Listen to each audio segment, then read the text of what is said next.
story about real vampire locating in city of New Orleans. Subscribe UFO Disclosure Bulgaria and share with friends. That story began now, in the heart of New Orleans, a city steeped in mystery and history. I had a chance to sit down with someone, or something, not quite human.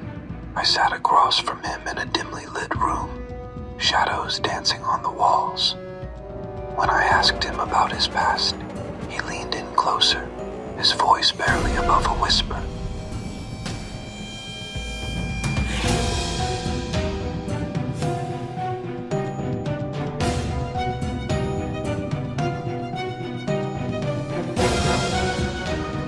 I am a voodoo priest. Voodoo priest. I am a priest of New Orleans traditional voodoo, which is a combination of the African and Haitian traditions. So, for me, I have not only the Orisha from African traditions, I also have the Loa from Haitian traditions that I can go to for any specific thing. What is the difference between voodoo witch and voodoo priest? Never heard of a voodoo witch. I've heard of witches that practice voodoo. Okay. Then what? But they don't call them voodoo witches. How they call them? Voodoo practitioners. Okay. Depending on whether they're a priest or a priestess, depends on their level of initiation. Uh-huh. Most witchcraft comes from a European tradition. Yeah. Okay?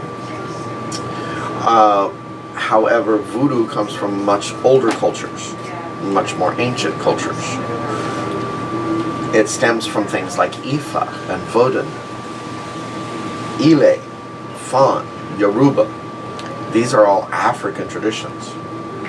So even if you have somebody that practices witchcraft, they tend to separate the witchcraft from the voodoo. Okay? All right. So they can be a witch that practices voodoo. Mm-hmm. But whether they're just a practitioner or a voodoo priest or priestess is another thing altogether. So I was supposed to introduce you to Bulgarian public. Hi, my name is Belfazar Ashanti-san, and I am a voodoo priest. Thank you very much. That was very natural. What actually you're doing? Is it like your job? More like my practice. Okay. Think of it like a doctor's office. Okay. People will come to me and present their symptoms. How? Say they have a broken heart, or they're having problems feeling safe, or something of this nature. I will listen to what they have to tell me, and then I will come up with a way to help influence the situation. Okay? Now there's a saying in voodoo, nothing's done without the eyes of God, which means everything I do, I know God's watching me, so I try to keep it safe. Mm-hmm. However, there's nothing that says a protection spell or a protection work that I do can't be a little prickly. So if somebody's not getting the hint to leave you alone, they get mucked up in their own mess. They trip up in their own stuff. Okay? The only kind of love work I won't do is any kind of control work magic. Okay? I will not do control work. I will not strip somebody of their free will, because that was God's gift. Okay. Okay? Yeah. I'm not above God. God's above me. Yeah. Okay? So there are certain types of work I won't do. I don't care how good the money is. How you will start with the thing you're doing? You said you're from Indiana, from small town. I'm from a small town called Kokomo in Indiana, and one day I literally walked out of the pulpit. I was a Methodist minister, and I had just had enough. I was 25 years old, thought I knew the world, thought I was in control of everything, and walked away from it. While I'm trying to figure out what I'm going to do with the next however long, I ended up walking into a cornfield, and in the middle of the cornfield there was this clearing, and there was a woman. She was dancing and singing around a bonfire, and in one hand she had a blue doll, in the other hand she had a chicken. She was literally doing a healing ritual for a little boy that she had been brought up from New Orleans to take care of in Indiana, and he had fallen sick. Doctors couldn't figure out what. So she was doing a healing ritual for him. I sat down and I asked questions, and the way she answered just piqued my curiosity. It got me thinking that there was something more. So I went looking. Now in voodoo there's also a saying, when you're ready your teacher will come. So a year into doing my own thing, because I can only find limited information. Back then there was no Bing and there was no Google, and this is over 30 years ago. So I checked college libraries for information. You know, I moved down here to New Orleans and figured right in the home of voodoo I should be able to find information. The best information was in Berkeley, California. So I began my path. So it looks like your teacher find you. I mean, you looking for... I was actually doing a reading in Jackson Square after doing my own thing for over a year. I had an ancestral altar. I had an altar to a spirit called Baron Samedi. Because one of the first things you hear around here is Baron walks around here like nobody's business. It is a saying here in New Orleans. Even the witches know this saying. Okay? Because of all the death in the city. So I'd been doing my own thing for over a year. Couldn't find relevant information on spirits like Ilegua or Papa Legba or even Eshu. So I couldn't correlate with them. But I could identify with Baron Samedi. And I could identify with my ancestors. So that's exactly what I started with. A year into doing my own practice, this little woman, I'm doing a reading in Jackson Square. So you, excuse me for interruption, you had some ability before that to, you say reading like tarot or... Tarot reading. Or any, because people reading in a coffee and different kind of... Tarot reading. Uh-huh. I was doing a tarot reading in Jackson Square, and I noticed this little woman Staring you. and tapping her foot, just like that. Alright? So I finished my reading. The young lady I was reading for paid me. And I remember it was a young lady because the events afterwards made everything stick. This little woman comes up to me and says, "Your daddy done told me I gotta teach you the right way now." I'm like, "I don't know who you're talking to. I ain't spoke to my dad in like a decade." She said, "Not that daddy." Oh, okay. Okay? So it clicked. I identified with Baron Samedi. I identified with a Gere spirit. That was my daddy. So, one thing led to another, and this particular family in voodoo uses apprenticeship as well as initiation. So I had to apprentice a while before I could actually become initiated. And that lady, young lady, she's still alive? No, my first godmother actually passed away. So, yeah, kind of left Since then you helping people. Looks like your work is, or call or whatever, is like this not psychiatrist, psychologist. A little bit of psychiatry, a little bit of psychology, and Mystics. Work. We don't call it casting a spell in voodoo. We call it doing work. Yeah. Okay? There is magic, but it's recognized as divine magic, not arcane magic. The difference between divine magic and arcane magic is man-made magic. Divine magic is God-inspired magic. Okay. So we recognize divine magic. So the magic is working when you believe, or just working doesn't matter if you believe in magic or not? Magic is a force of nature.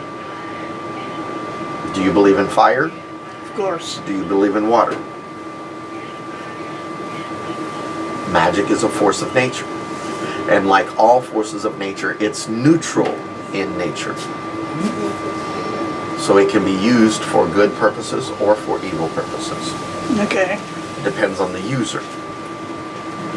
Magic in and of itself, like fire or like water, is neutral. So it depends on how you use it. So I don't have to believe in it. Yeah. I just know it works. Yeah. It looks like kind of like the scientists. They create something, can be used for good, can be used for bad. Mm-hmm. Like a nuclear weapon, for example, or any other stuff. I saw, is that your store, right? Is that your business? No. Oh, no. I actually am one of the practitioners that work here. This business is owned by Mambo Brandy. Okay. Okay. And it's been in operation since 1996. But it always has actual voodoo practitioners work here. You may have a Haitian priest working one day and a New Orleans priest working the next day. Uh-huh. Okay? But you're always going to have a voodoo practitioner work here. Can we make some... This question is coming from the TV show, The Originals. I don't know what part of this show is true and what part is science fiction, but there's some, not a war, but between... Conflicts, yes, between the vampires and the witches. The witches. And also, I mean, this is a city with a lot of history from centuries, 17th century, and a lot of not religions, but cultures coming from France, from Spain, from Africa, different tribes. Pirates, the other side. A lot of money in that city were invested. Even Anne Rice, she's the author. Is she still alive? If you know, who is she Anne Rice? Anne Rice is still alive. In California. Okay. And Interview with Vampire was in that territory, like the originals also. This is a nice brand for making money. Love vampires. Do you think that New Orleans actually has more than 250 years worth of vampire mysteries. Mm-hmm. What do you know about vampire lore that's gone on from the Coffin Girls on down. Well, they're called Casket Girls, but yeah, you have the Casket Girls. I know about this story. Supposedly a vampire traveled over with them that is locked in the Ursuline convent. That every now and then, if you see a certain window open, it means it's out and prowling. We had the Carter brothers that were literally arrested for drinking people's blood. We had Saint Germain, who was literally arrested for drinking people's... Well, he disappeared, but It was because of drinking people's blood and attacking Disappear people. means dead or just disappear? Just disappeared. So it can be alive. Can be alive. And maybe According to legend, every now and then on a really foggy night, people still see Jacques Saint-Germain.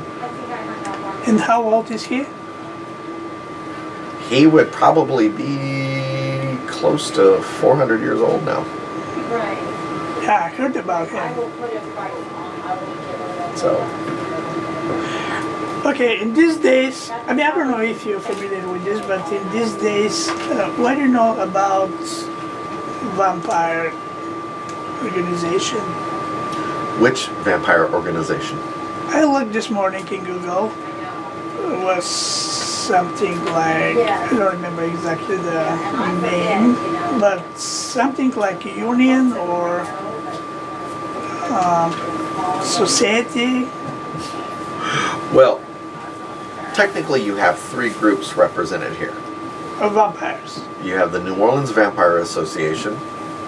Yes, Nova or Mhm. NOVA, yeah. Yeah. I'm talking about this. Yes, that is my organization. Okay, nice. And probably you're the president of that organization. No, it's a round table. There is no one leader. It depends on who leads what function. Like I lead the charity outreach. I'm the one who does the homeless. I cook for Thanksgiving, Christmas, and Easter. Made it difficult because of the pandemic, but yearly I cook for Thanksgiving, Christmas, and Easter. And we bring food out to Jackson Square to feed people. So that's our charity. This is the one part of that organization. What is the other part? Like are- vampirism? We are a group of people who self-identify as vampires. I am a sanguine vampire. I am a blood drinker. Okay. But let me Blood make look it like let me animals. let me make it very clear. Yeah. My voodoo and my vampirism, two Separate. different aspects Yeah. and are separate. Yeah. No, I have donors. I have a group of people that we're tested regularly to make sure everybody is safe Yeah. and to make sure everybody's feeling good about themselves. Yeah. But yeah, I got a group of people that What giving you? What kind of power you get? I mean, if you can talk about this, what kind of powers you can get drinking blood?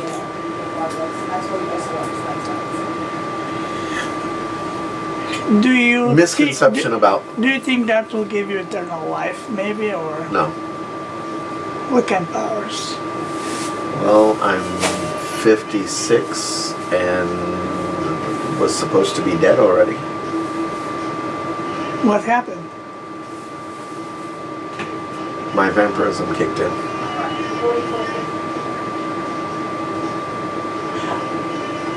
Yeah. We believe we are born this way.